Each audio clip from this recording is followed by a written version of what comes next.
Welcome. We're on the red couch with Vallerie Guillory, founder and executive director of Trinity Without Borders, a nonprofit street outreach organization to help the homeless. Valerie has overcome tremendous adversity, decades of drug addiction, arrests, jail stays, and prostitution. Fully recovered, she is now a champion for the homeless, and her mission is to empower the chronically homeless through education and training, and to help open the door toward a sustainable future. Valerie, I am thrilled to have you on the red couch. Thank you for having me, Rachel. It's such a pleasure. So you had a really difficult start to life. What was the pivotal moment that helped you on the path to recovery? So after all those years of addiction and really, really hard knocks, my last visit to jail and work release, while I was there, I was in for prostitution and possession of paraphernalia. While I was in there, going to work every day, driving a Mercedes to work release, my mother passed away. And I was not allowed to go to her funeral, but I was allowed to go out and work every day. And it just devastated me. And a change came over me. It was like an epiphany. And it was like, I don't have to do this. And I, had like a spiritual awakening, and I changed everything. So at that moment, you decided to admit yourself to rehab. Is that right? Yeah, when I was scheduled to get out of work release in 2 months. This was January 5th of 2003 that my mom passed away. I was scheduled to get out in March, and I just decided that, I was going to get out and go back to my old ways, basically. And I decided, I've got to find a better way. It was really horrible. So I decided that I would admit myself to a rehab. I'd find myself a rehab and, try to change. And that's what I did. I started, while I was still in work release, I started seeking a rehabilitation center, and I found one. It's called the Wayne Dent Center outside of Orlando. And they accepted me. So the day I got out of work release, I went straight there. Wow. Yeah. That was 6 months. That was 6 months. You mean the program? Yeah. Yeah. It was a 6-month program. And, it was funny because when I got out, one of my girlfriends got out with me. Her and I had been in the streets together. And she had like $3,000 saved up in her account. And so and she was coming to the program too. We were both going. And so here we are tooling out of there in our little Mercedes with all this money. And she's like, "Oh, I need you to stop over on the trail for a minute." And I'm like, "Oh, no, you don't." And she's like, "Yes, I do." And I'm like, "You know what? You can get out here." So it was funny because she made the decision to go back, and I made the decision to take myself out to the rehab. So yeah, it was a 6-month program. And you did it 3 times. So a year and a half. They couldn't get rid of me. Yeah. Yeah, they could not get rid of me. It was a phased program. Like in 2 months being there, you go from sharing a 2-bedroom apartment with 3 other women. Then in the next 2 months, you move over to 2 women, and then, you phase up into different levels. And so by the time I reached my 6 months and it was time to move out, I just requested to continue staying. And I figured after a year and a half, I figured I was good to go, And so they put me out into what they called aftercare, which is when you move into scattered site housing. You have supportive services, which means a case manager meets with you once a week in your home, or they come to your job, or whatever. You go back into the center, and they just give you whatever support you need. And so I stayed in that position for about another 3 months. And then I decided I just needed to really get away because there was too many temptations for me. So by this time, I'm looking at about 20 months of being clean, almost 2 years of being clean, and I decided to move out to the boonies. And I really moved out to the boonies, a place called Zephyr Hills. And so while I was out, when I got out there, I decided that I wanted to go back and get all my little sisters off the street. Right. Yeah. So this was the start. This is a Yeah. really interesting story. Yeah. How you got to working with the homeless. We originally were starting to work with some of the women that you were friends with that you wanted to help get off the street. So how did you get from there to working with the homeless?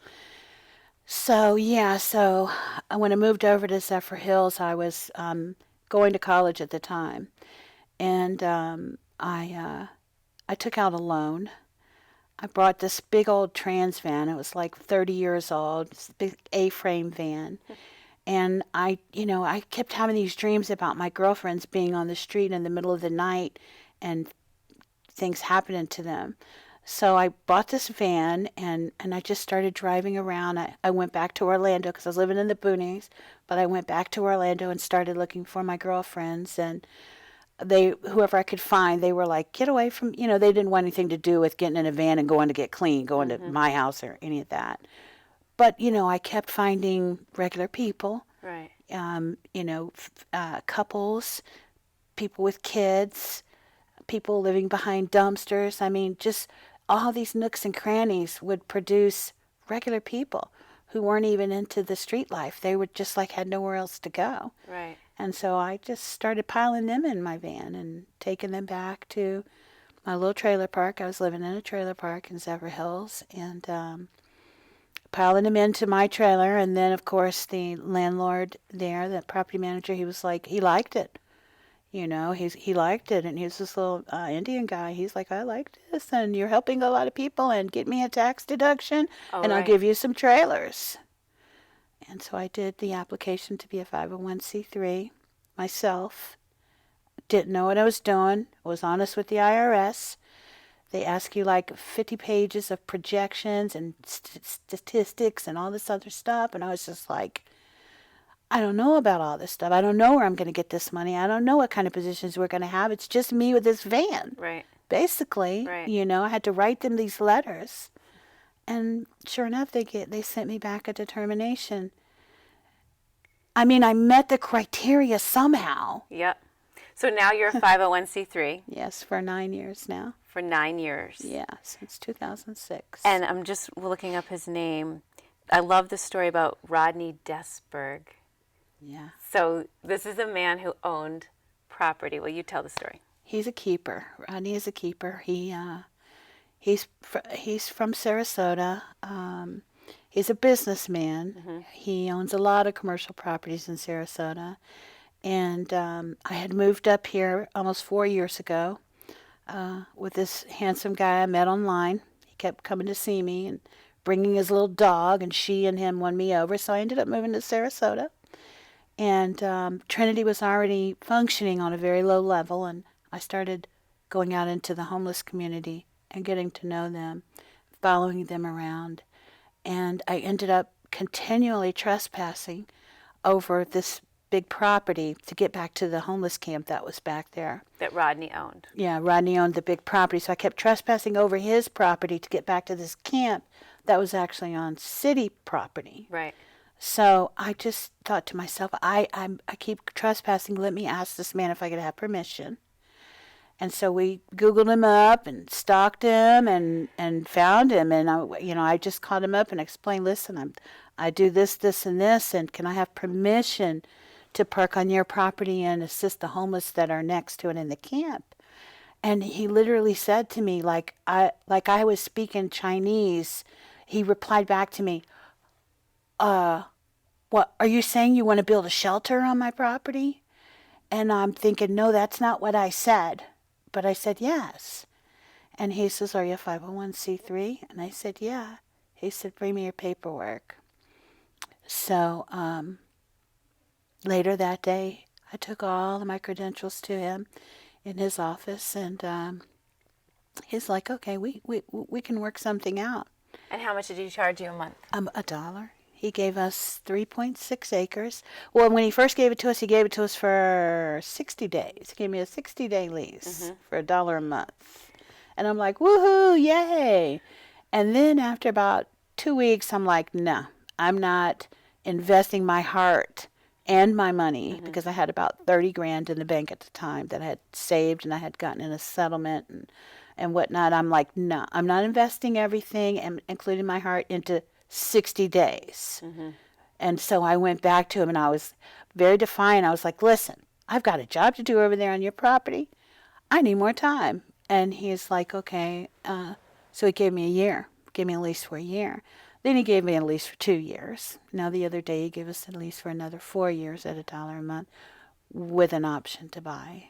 So he's a real keeper. His heart, that 4 acres, he really wants to see used toward helping the homeless, to the point where he's willing to donate it. He tried to make an arrangement with the city and the county, where they wouldn't have had to pay any money for the property to utilize it for a shelter for the homeless. But the options were turned down. So what are some of the common misconceptions about homeless people? That's funny you say that because, in the play that we're doing, I have to, my part in the play is portraying this lady from 5 Points that's up in the condos, and she's going, they're smelly and they're troublemakers, and so many of them have mental health challenges. So many of them have addiction challenges, and so many of them have medical challenges. Not to mention financial challenges, period. It runs the whole gamut. But the fact is they're human beings. Who are we, Right. I mean, what are the misconceptions about the chick up in the condo who's griping about him? Right. I mean, right. I'm sorry. You've had a lot of people try to stop you, try to thwart your path. You've had death threats. I mean, it's pretty remarkable how much you've had to withstand. So do you ever feel like this is just too much? I'm overwhelmed. I want to quit, walk away. That's like the switch I don't have. And sometimes it's to my detriment because I've ended up in the hospital a couple times. It gets kind of hard sometimes, Rachel. You're doing such incredible work. Thank God there are people to help you. There's a lot of people helping people in high places. Seems like you have almost like a special gift of being able to withstand things that most people wouldn't be able to withstand. I've ended up in the hospital a couple times in the last couple of years with, anxiety and over things, over threats, and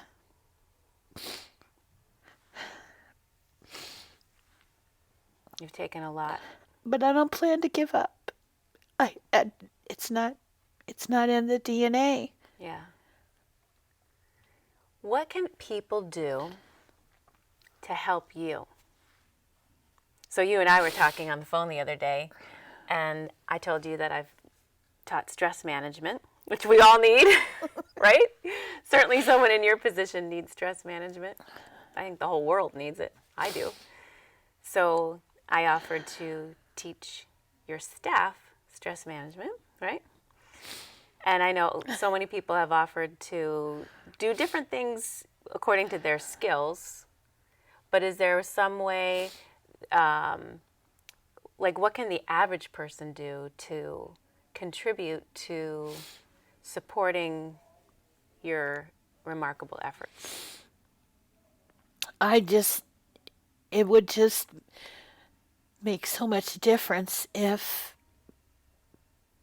people would give me a chance with my approach with the empowerment center that we're trying to create. Yeah, I love that. Yeah.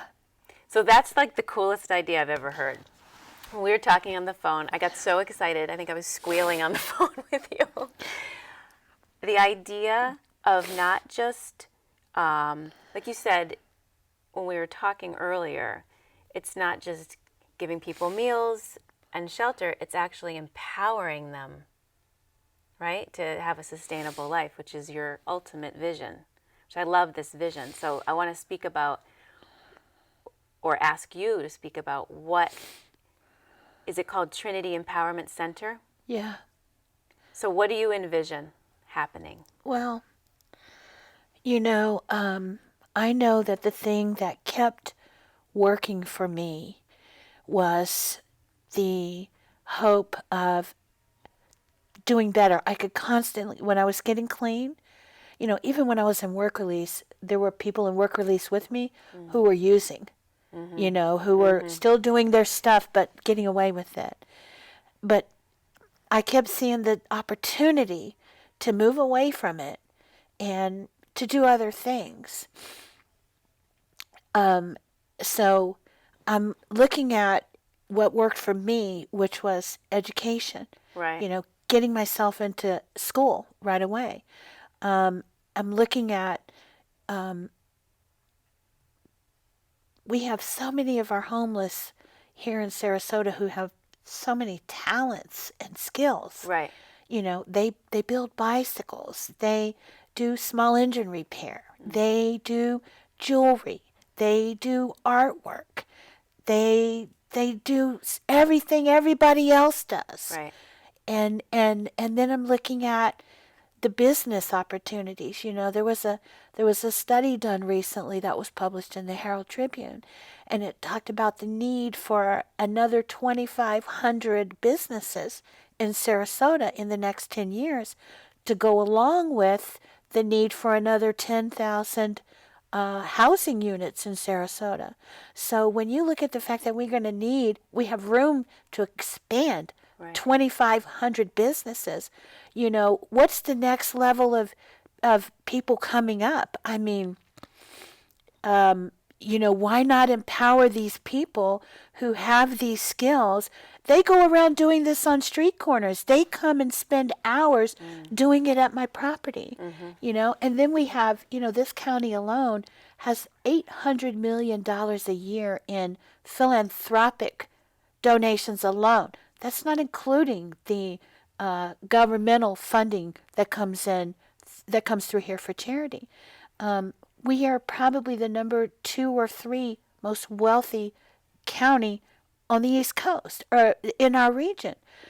I personally know several multimillionaires who would love the opportunity to invest in business ideas. Right. So I'm just looking at all these things and thinking, why not empower this whole population? We have 1,200 average chronically homeless in Sarasota. When we did a count back in January on my property for the point in time survey, I had 87 of them within a 2-hour period step up and register to try to take vocational classes that we're going to be offering. 87. We had new college students doing the surveying, the questioning of them. What are the skills you have? What are the skills you would like to learn? What are you willing to do if given the opportunity? So 87 alone in a 2-hour period took time to say, I want to learn culinary. I want to learn veterinary. I need to learn customer service. I don't know how to cashier. This is a whole niche of people, a whole subpopulation of employees. Right. So vocational skills, training, and then perhaps coupling some of the people in the community that can afford to support and help those people to get off the ground and to support their business plan. And also wellness. That's where Right. people like you come in. There's, and under wellness is everything from spiritual wellness, financial wellness, emotional wellness. You know, we have people in banks who are willing to come and teach financial literacy. Yeah. We have people who are willing to come and do arts, you Right. know, teach arts. Right. We have people who are willing to come and even like you offer to possibly help me and my staff with some wellness techniques. You know, there's a particular person in Sarasota. Her name is Carol Vengroff. Carol is creating a wellness program that even though I'm planning to do the empowerment for the outside, and her husband Harvey Vengroff is a major property owner in Sarasota. Harvey is the person who is repurposing the motels on the trail and turning them into multifamily units, okay? So he owns almost 2,000 apartment units and houses in Sarasota. So my plan is the empowerment of the person from the outside. Harvey is willing, and he already has been, accepting my clients into his housing as long as they have case management, supportive services, and they're progressing, okay? And then Carol has this whole internal spiritual wellness process that she's developing that is really amazing, and that is going to call for people from all different areas of health and wellness to come and volunteer. So there's a whole wheel going on, and it's going to be nice. I hope you'll be a part of it. I would love to be. Thank you. It's so exciting. I mean, it's such a big vision. You know, it's not just like, let's find people housing. It's so much bigger than that, and the ripple effect feels like very huge. It's a huge vision to be taking on. Definitely want supporters and help. So what are some of the success stories that you've had? You told me about a woman named Rochelle. Can you tell her story? Yeah, I hope you have Rochelle on one day. Rochelle is this very lovely young woman who she was living in a tent with her fiance, and they were 6 months pregnant. She was 6 months pregnant, and they were volunteering with Trinity. And at some point, the fiance engaged in some pretty serious domestic violence upon Rochelle while she was pregnant. And it was pretty bad. She came out okay. The baby came out very well. She agreed to come into safe housing. Trinity has some safe spaces. So she agreed to come into safe housing. He went to jail, and he got prison time. She pressed charges. She followed through all the way. And so Rochelle, that was a year and a half ago. Rochelle has since delivered baby Emily. Love baby Emily. She has gone from living in the tent to going into a safe space, then moving into an efficiency. She's now in a 2-bedroom with a full-time job at one of our famous local restaurants. She lives 2 blocks from me. So you get to see the baby? I get to see Emily all the time. Rochelle pushes her over to the house in the stroller, and Emily's now, I call her Ladybug. She's up and walking and whatnot. And Rochelle has been working on a program to help other moms. She's been working on it for a while now. So, yeah, her and baby Emily and that's what I love, that's what it's all about for me, is seeing her and baby Emily strolling over to the house a year and a half, 2 years later, you know. That's remarkable. Yeah. You have a lot of stories like that, and it sounds like you're on the path to really supporting the community in such a beautiful way. I really, really am grateful to you and all the work that you're doing. If you had one secret to living a happy and successful life, what would it be? Well, it would be stay true to yourself. I love it. Thank you for being here, Valerie. Thank you, dear. Thank you for joining us. On the red couch.